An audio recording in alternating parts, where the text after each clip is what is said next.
dalee nag jàmm ci xibaar yi lu ciy gën a fës bokk na ci lu am tey ci mbas mi ñeent fukki doomu aadama ak ñett ñoo dolleeku ci lim gu ko fiy jot a am lu tollook rek juróom fukk ak juróom-ñett faj nañ leen tey ba ñu wër amul kenn ku si ñàkk bakkanam. Serigne Modou Kara ak centre de redressement wam yi danañu si àddu maître El Hadj Diouf nag ak naataangoom bii di maître Bamba Cissé gannaaw rek ba ñu wanee ginnaaw dossier bii ne rek défendre tuñu ñu teg loxo ci yooyu les centres de redressement kii di maître El Hadj Diouf nag indi na si ay leeral dal di rek xamle ana lu waral mu jël boobu les décisions. Tribunal daal dinay joxe verdictam si rek mbirum Doudou Faye mu waajuram bu góor embarqué woon ci ab gaal ba mu ca ñàkk bakkanam. Lamine Faye nag di waajur bu góor Doudou Faye ñaata at la ñu teg ci ndoddam ci bu ñu yaatal la ñu leen koy xamal. ñaari mbàkke ñoom ñoo taxaw rek ca tribunal des flagrants délits bu Dakar ngir rek charlatanisme ak escroquerie si lu tolloo ko juróom fukk ak ñeenti millions si suñuy koppar. askan wa dëkkee ca Kër Massar njàkkare la ñu nekkee gannaaw rek ba leen agresseurs yi sonalee lool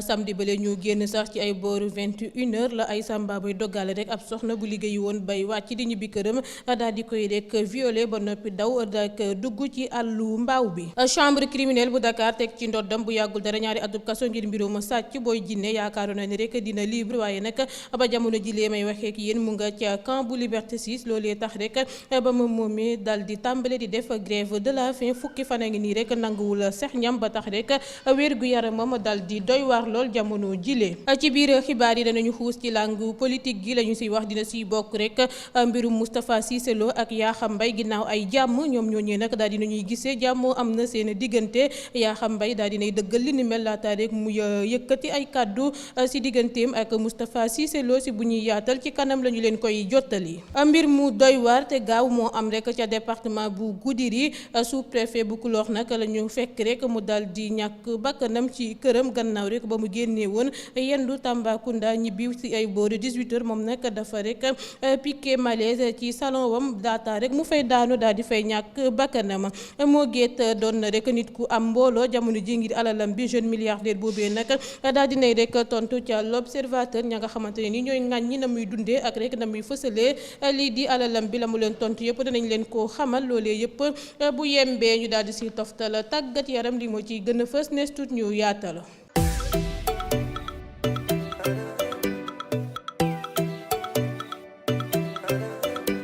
xaritu jigéen ñi ak képp ku bëgg lu baax di bijouterie Jam Jam 2 nga xamante ne nii ñu xam or dëgg ñoo fa nekk daal dañ leen di indilaat ay bagages yu bees tàkk ay bijoux en or yu taaru lool tarkal la macha allah comme ni ngeen koy gisee noonu waa bijouterie Jam Jam 2 indil nañu leen rek ay nouveauté 20 carats Bahreïn ay rek organza ak tamit rek ay 21 carats indien so demi so yemul foofu de bijouterie Jam Jam 2 indil nañu leen tamit ay nouveauté 18 carats extra super extra néonoro pomi kawro biling Girodani ak rek Versace ak i rek yeneen yu taaru lool ana ña doon coow arrivage bu mujj ba xanaa bu ngeen gisee rek lu ñu wàccee wat da ngay jàpp sa gémmiñ cuuma bijouterie Jam Jam 2 daal boo fa demee da ngay mujjee sax am embarras du choix maanaam daal doo xam la ngay tànd ndax rek lépp taaru waaye ndokk rek ba di nga fa fekk ay ndaw yu xam or dëgg ak rek la ñuy def ba dinañ la rek taxawu ba nga am sa bëgg-bëgg daal di lay dalal nu ñuy dalal buur ci salle d'attente ba nga xamante ne ni dañu ko climatiser ndaxte foofee nag client bi moo fay buur waxtaan ak yow ba nga am rek loo bëgg vigile yi daal di lay accompagner ndax rek ñoom ñoo yor sa kaaraange ba keroog nga fay jógee yow mi bëgg nag ci yu baax yooyee moo xam en gros wala détail ma fàttali leen ne bijouterie Jam Jam 2 mi ngi rek ca marché Tilène rue 19 angle Blaise Diagne mën nga leen woo tamit ci numéro yi ma lay bëgg a jox 77 681 57 38 wa illa ci 77 924 45 20 wala ci 77 542 00 77 boo leen woowee daal lépp loo bëgg rek wa illa loo yitewoo di nga ko xam ñu nekk nag ci diaspora bi tamit boo leen defee rek seen commande bijouterie Jam Jam 2 fàttewu leen benn yoon da ngeen a mën a jot rek ci seen alal ci diir bu gàtt lool yow mi amagul tamit lu mot fàttewuñ la benn yoon mën ngaa dal di ñëw rek def sa commande dal di rek joxe li nga am ñu bindal la sab reçu ba heure rek boo motalee jël sab alal waa lii lu ko gën a neex ak bijouterie Jam Jam 2 daal ku tàkkul or rek ci yow la des daw leen gaaw def seen commande ndax rek ku yéex ñàkk ci bile arrivage bu bees bu taaru lool.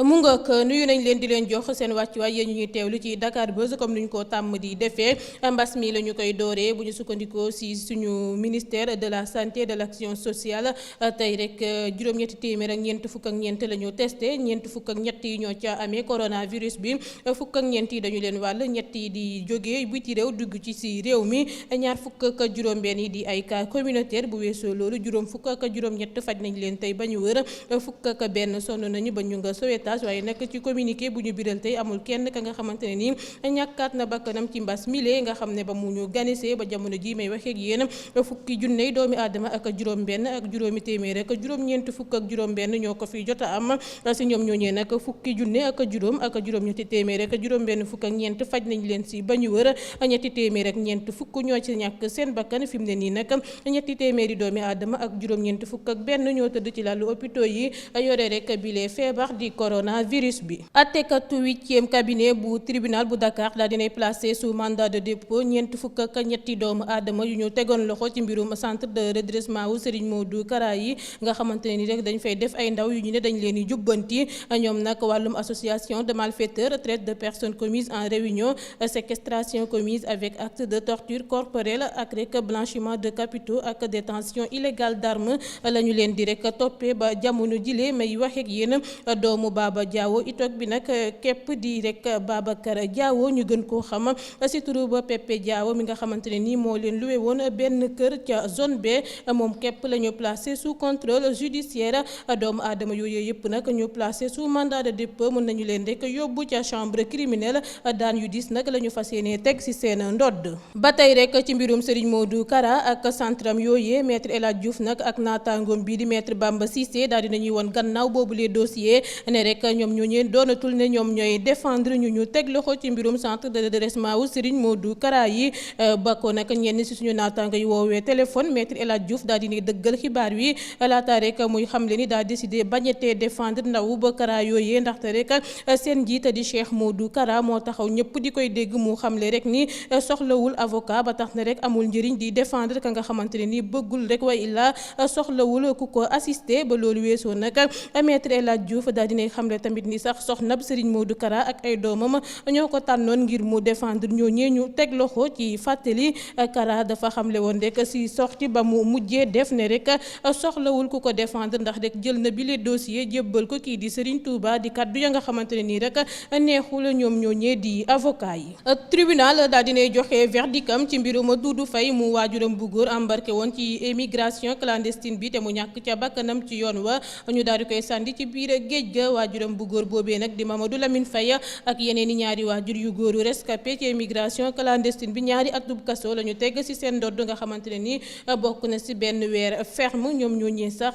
toppeetuñu leen rek délit de complicité de trafic de migrants infraction de mise en danger de la vie d'autrui rek la ñu leen condamné. comme ni mu leen ko junjee woon ci ndoxtel li ñaari mbàkke yi di Serigne Moustapha Mbàkke ak Serigne Saliou Mbàkke taxaw nañu rek ca tribunal des flagrants délits bu Dakar ngir charlatanisme ak escroquerie si lu tolloog juróom fukk ak ñeenti millions si suñuy koppar ñu gis ne nag ñoo def la ñu leen di tuumal tax rek ñu tegg si seen ndodd ñaari atub kaso nga xam ne rek bokk na si ñetti weer ferme rax si dolli dinañu fay tamit fanweeri millions si suñuy koppar plaignant bi di ab commerçant moom moomee sax dafa am rek jamono ji ay jafe-jafe koppar njaayam mi rek tàmbalee sax daanu moom moomee nag da doon waaja porter plainte ngir abus de confiance si lu tolloog rek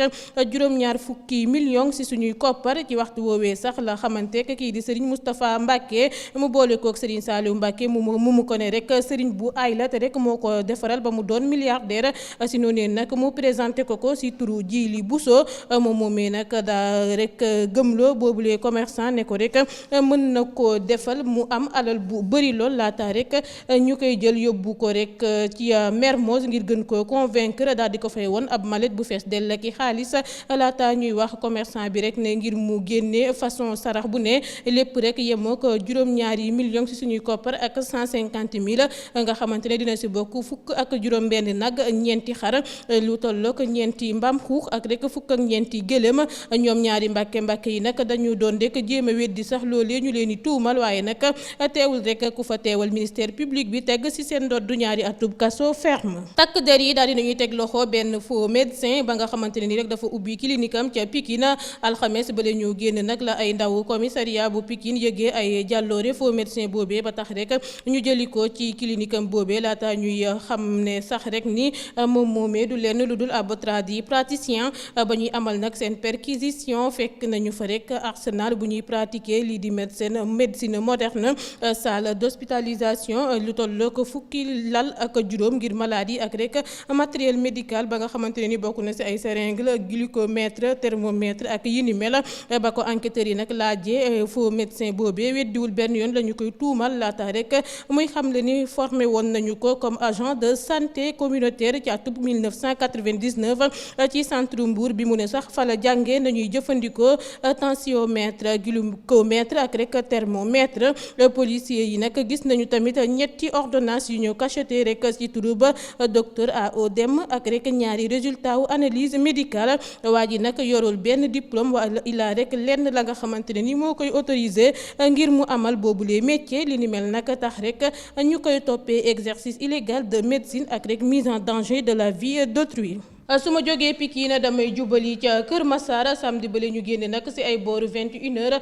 la ay samba boy dogale ab soxna bu liggéey woon bay wàcc soxna soosé nag ay atam toll ci ñaar fukk ba muy ñibbi rek la ko ay agresseur yu bëri yu yoroon ay paaka wër laata ñu koy yóbbu ci àllu mbaaw bi daal di ko fay violé ba noppi rek daw laata gendarme yee ñëw li ni mel nag tax na rek baskan wa dëkkee ca Kër Massar tiit lool ca seen gox boobee tey xam ne rek ni agression yi dafa bëri lool ci seen gox boobee ak àllu mbaaw boobee nga xamante ne ni sax nee nañ moom mooy repéru ñii di agresseurs yi ak tuxkatu yàmbaa yi tey naan sax foofee dafa lëndëm amul làmp ba tax saa suñu fay jaar ngir ñibbi rek seen dëkkuwaay yi seen fit yi du mës a toog ba ñu fay jógee ko. Chambre criminelle bu Dakar teg ci ndoddam bu yàggul dara ñaari atub kaso ngir mbirum sàcc Boy Djiné yaakaaroon na ni rek dina libre waaye nag ba tey rek ñu ngi ko téye ca camp bu Liberté 6 beneen procédure bu ñu koy toppee association de malfaiteurs vol en réunion commis la nuit avec usage et escalade détention d'armes et de véhicules la ñu ubbiwaat rek ci moom mu gis ne nag li ni mel acharnement la tax rek ba mu tàmbale lii di grève de la faim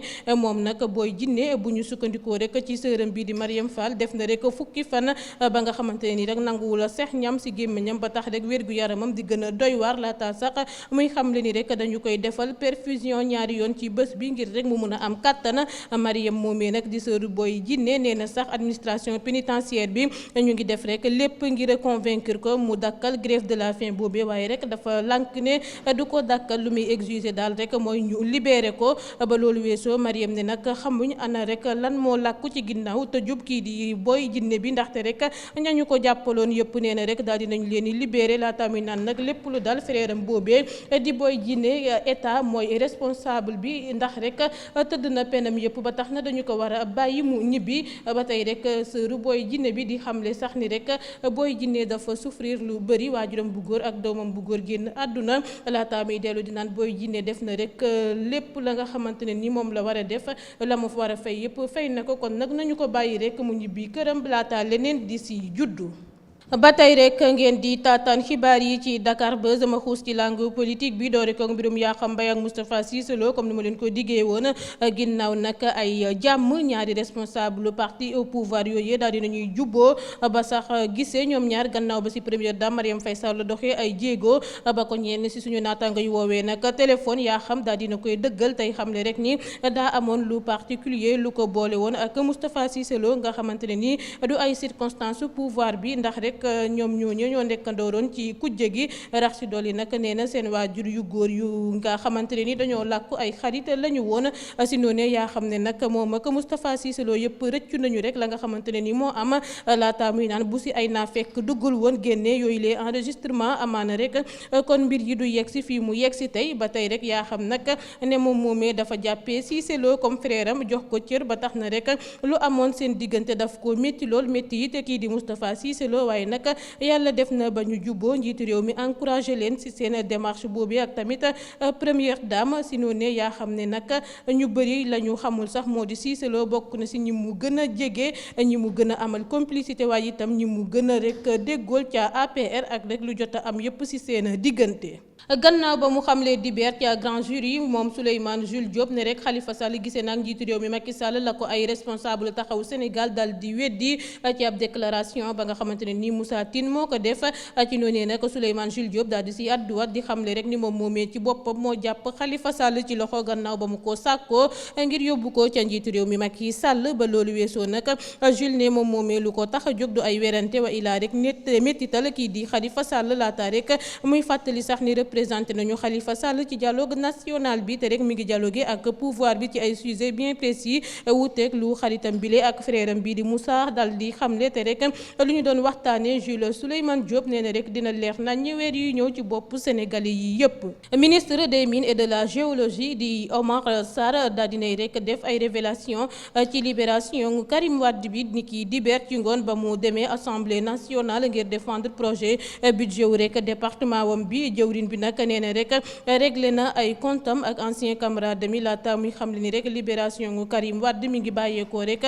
ci ab audience secrète ak njiitu réew mi Macky Sall tey naan sax ba tey rek secret la ndaxte rek moom Oumar Sarr képp ak Karim Wade ñoo ko xam ba ci Ablaye Wade sax nee na yëggu ko benn yoon ndaxte kii di Karim Wade daf koo ñaanoon ngir mu bañ a wax waajuram boobee di Ablaye Wade ne rek dafa dem gisee ak Macky Sall ngir lu ñeel libération ngam bi. Ministre des infrastructures du transport terrestre et du désenclavement di Mansour Faye daal dina àddu rek ci cheraayu tarifu autoroute à péage bi ci kanamu nag député yi la Mansour Faye dal di minimiser dal di xamle rek ni ku amul moyen ngir rek jaar ci autoroute bi na jaar rek ci national bi laata muy naan dafa am ku war a rek fay financement wu infrastructure bi te rek way jëfandikoo yi ñoo ko war a def.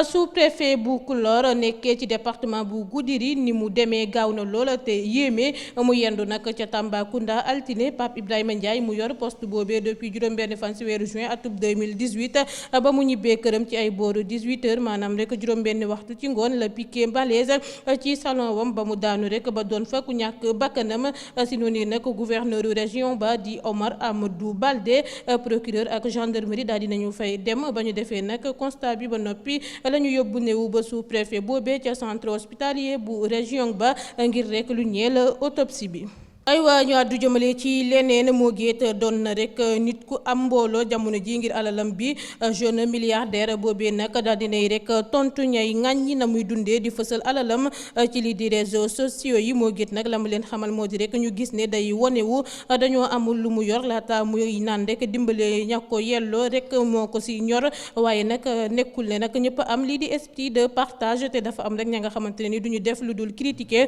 ba loolu weesoo moo géet ne nag lu muy joxe mayu ko beneen xeet bu dul ay doomu Sénégal tey naan rek xam na ni sax ne xaalis bu muy jóor ci suuf naan bale leen mooy lu leen di déranger te loolee nag amusé wu képp moo ko ci dugal ndax moom mooy di moo gét ndaw bu gëm boppam la mu xamle ko. ay peine prison ferme la ñuy fas yéene teg rek ci ndodd ñuy def ay dérives ci média yi li ni mel nag Babacar Diagne di njiital CNRA moo ko xamle gannaaw ba mu ne sax amal na ci ab réunion ak ARTP te bés yuy ñëw rek dina ci saisir ministre de l'intérieur Antoine Félix Diome ngir rek lu ñeel daan yu ñuy teg coupable yi nga xamante ne ni mën naa dem ba ci ay peine de prison waaye itam tëj seen bureau yi récupérer yi te seeni ay matériel. noonu laay xuusee ci tàggat yaram doori ko mbirum Ferdinand Coly ba ñu ko dalalee nag ca 2STV ngir rek rendre hommage kii di Pape Bouba Diop fekk ministre de sport nekk en ligne la ko am di fay rek interpellé directement ci contentieux juridique buy wutale Ferdinand Coly ak Saliou Samb président stade bu Mbour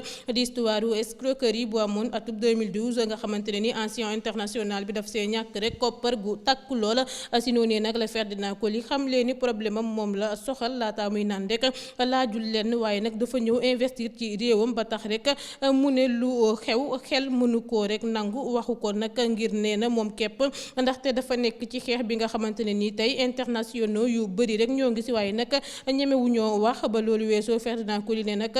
tàllaluñu loxo te rek duñu mës a tàllal loxo ci réew mi lee ndaxte rek ñoom bu ñu taxawee di tàllal loxo tey ana rek naka la sénégalais lambda bi di def mu xamle ko moom moomee di Ferdinand Coly laata muy yokk rek si ay kàddu kàddoom ni dafa am problème exposé na ko te mi ngi bàyyi rek lépp ci loxo yoon tey naan rek waaye juróom-ñaari at du juróom-ñaari fan. mbirum ancien international sénégalais bi di Amdy Faye la ñu koy dal di sax tëjee moom moomee nag dafa joxoñ rek baaraamu tuuma fédération sénégalaise de football ak ña ko jiite moom moomee nee na rek dañoo verrouiller texte yi ngir écarter leen ci noonu mu ne sax def na fukki at mu jiite football sénégalais bi ba loolu weesoo nag Amdy Faye ne rek bëggul benn poste ci fédération bi waaye nag day wax ngir lu gën a ñongal rek football sénégalais bi laata muy naan Augustin Senghor moomee dina dem te rek dina bàyyi texte yi comme nu ñu mel dara du ci changé tey naan rek dara doxul ba si rek Ligue Pro bi Amdy Faye nag la mu rek bëgg mooy ñu teg rek ci yenn place yi ña nga xamante ne nii rek ñoom ñooñee ñoo fa war a toog.